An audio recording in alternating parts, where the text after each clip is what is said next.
All my life, I've been a global traveller, seeking cultures and traditions that are just as vibrant today as in times past. We're opening doors, stepping into worlds most never see, because that's where the best stories are, behind closed doors.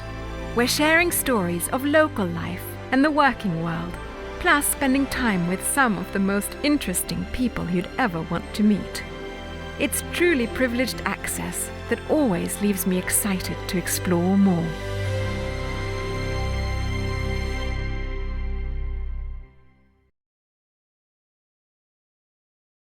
The sun-kissed slopes along Portugal's Douro River are well known for their wines, especially port, which derives its name from the beautiful city of Porto. These fortified wines date back to the early 18th century, and the British, who were at war with France and therefore needed a new source of wine. Initial Portuguese shipments spoiled on the long voyage back home, but then they discovered adding liquor solved that problem, and a new wine was born. The wines became very popular, so the British set up major trading operations in Portugal. To this day, the British Army, RAF and Royal Navy use port wine to toast the Queen at formal dinners. Port is usually a sweet dessert wine, but also comes in dry, semi-dry and white varieties. And Luis here is going to tell us a little bit more about port and muscat. Port wine, that is always a blend of at least 3 different types of grapes, and muscat, that is only one type of grape, is a golden grape. How was port invented? A demand from the British. They want some wines to put in all countries. They start looking to a strong wine with more alcohol that during long trips continues good. They start putting whiskey from Scotland and Irish in the wine that is fermenting. The whiskey, it was so strong that stopped the fermentation. Which means there's more sugar left. Yes, it's true. And so here we have two different types of port. Yes, Karine. What we have? We have the first type, the youngest, fresh, fruity. Is the wine that we serve like an aperitif. We can feel the fresh and sweet fruits, red fruits. So how long has this been fermenting for? Oh, the fermentation of this wine, 48 hours, 72 most. And we stop fermentation with the alcohol. So what we have? Much more red color and nose. And in mouth it will be fresh. Okay. Saúde. Saúde, thank you. The tawny, it means blonde. It means that wine have development in oak. It will be more sweet. The big difference is the time in oak. The color, you can see the two is not the, it will be a little bit more brown or looking there. Yeah. And in nose, yeah, it's not so fruity. we advise always a tawny with a dessert, chocolate. Very good, very good. So, let's try this. Smooth, complex. I'd say this is almost a dessert in itself. You don't need anything more. Yes. So the ruby is the younger port and the tawny is the older port. The ruby has been in the oak barrel for how long? 3 years. 3 years. 3 years to call it a simple ruby. To call it a simple ruby. And the tawny has been 6 years, so twice as old. Yes. Then we have another bottle here, the muscat. So we start planting muscat at 140 years ago, after phylloxera. And we start making these muscat the same way than port wine. But muscat is a golden grape that gives this... It's a much lighter color. Much lighter color, yes. Only orange, apricot, honey, tangerines. I can even smell it. Sweet attack, Yes. fresh ending, easy, and a good aperitif. I hope that you like it. Saúde. So. Saúde, cheers and welcome to Vikings' exploration of Portugal and its wines along the Douro River. Fado comes from the Latin word fatum, for fate. Born along the waterfront, in alleys and taverns, the mournful, melancholy songs of Fado speak of life, struggle and passion. Por ti chorei e sofri,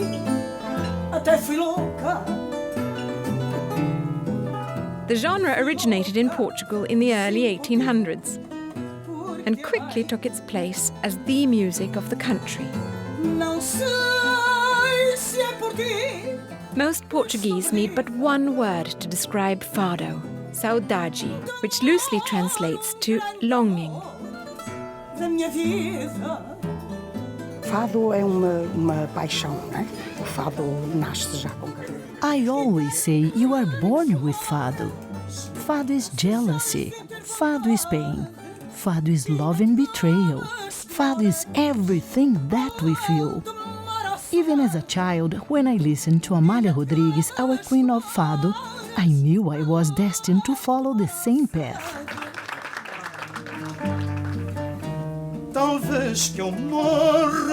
It's been said fado is actually a window into the soul of the Portuguese people.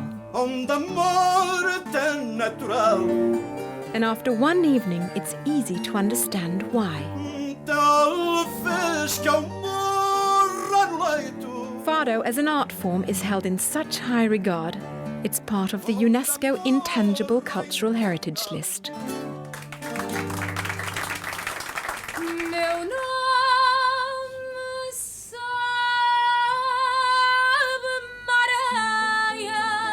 Fado is sung with such passion that even though it's performed in Portuguese, you'll swear you understand every word. Fado will touch you. O fado é tudo aquilo. We all have fado inside us. We just need to have the courage to let our souls speak to the world. And because many will, fado will never die. Come explore Portugal with Viking. Let us share with you this country's fascinating cultural treasures.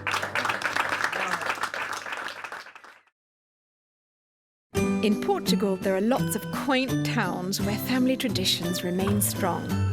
Bread has been made the same way in this Portuguese family bakery for centuries. I'm in the middle of baking bread with Dona Manuela. Wait until you meet her. Come on in. Dona Manuela really lives to bake. Her spirit is truly infectious, and I soon couldn't help but join in. I love the smell of yeast. The combination of ingredients and dedication has made her a local legend. The ingredients of this very special local bread are very simple. It's water, flour, salt, and yeast, but the secret is the water from the local mountains. The water is filtered by the stone and helps my bread taste like no one else's. I could have worked for a large bakery, but I love it here because every loaf can be baked just right. This old-fashioned way of baking bread is very manual, quite organic, and also very sustainable. Dona Manuela's husband goes out into the forest, clears it of much of the brush, and all of this gets used in the bread oven. So this is what fuels the bread baking. And the government is very supportive of this because brush clearing helps prevent forest fires. This is the real Portugal, where you can still find great joy in the simple act of sharing. Ah! My record! Now you can bake with Dona Manuela too, as part of a Viking world experience. Obrigada! I hope that all the guests of Viking will come to visit my bakery, and I very much look forward to seeing you soon.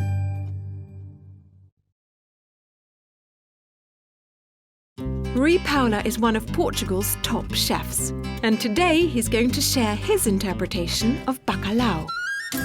There are countless ways to prepare this classic dish that many believe is a Portuguese invention.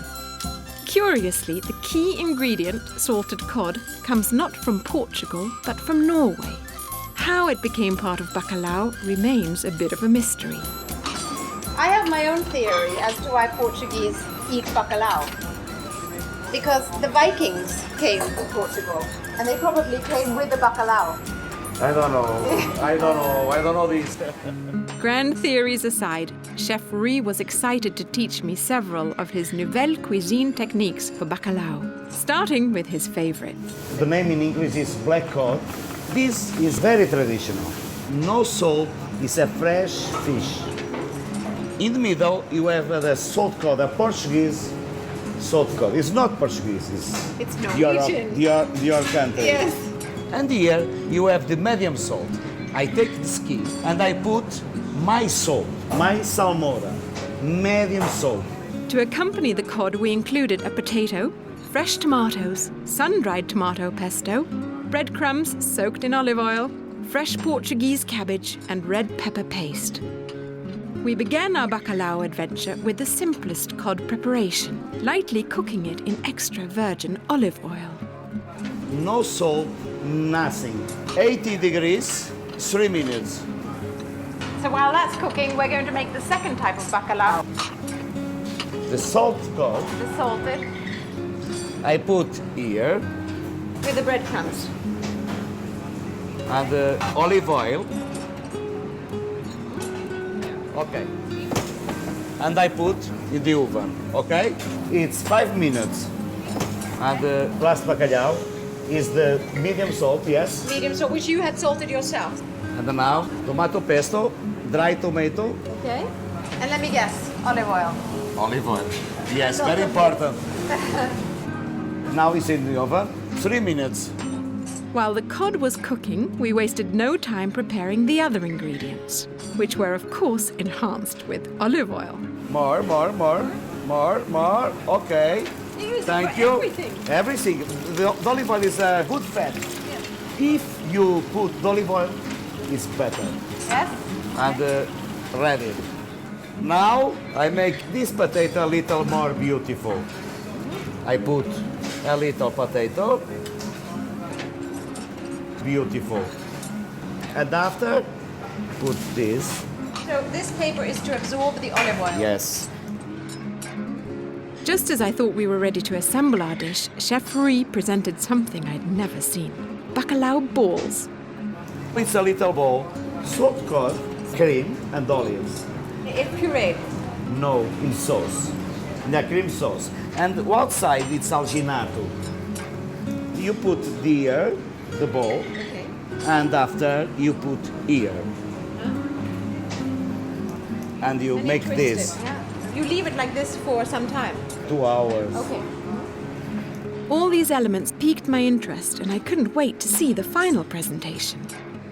One potato here, another potato here, another potato here. Okay, this is cabbage.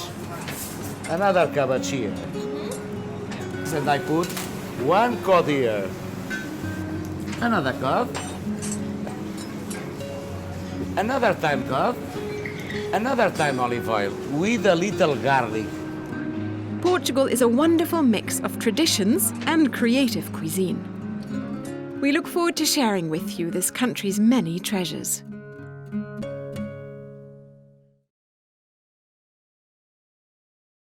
Today we're going to cook leite crème, which is the Portuguese version of crème brûlée. And Francesco is going to show us how very easy this is. Então, pomos o leite, So we take milk.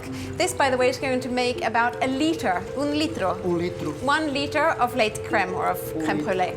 And 1 liter is for 6 personas. Sim, 6 pessoas. 1 liter will suffice for about 6 people. Com 1 litro pomos ovos. We take 6 egg yolks. Shall I stir? Sim, sim. Yeah.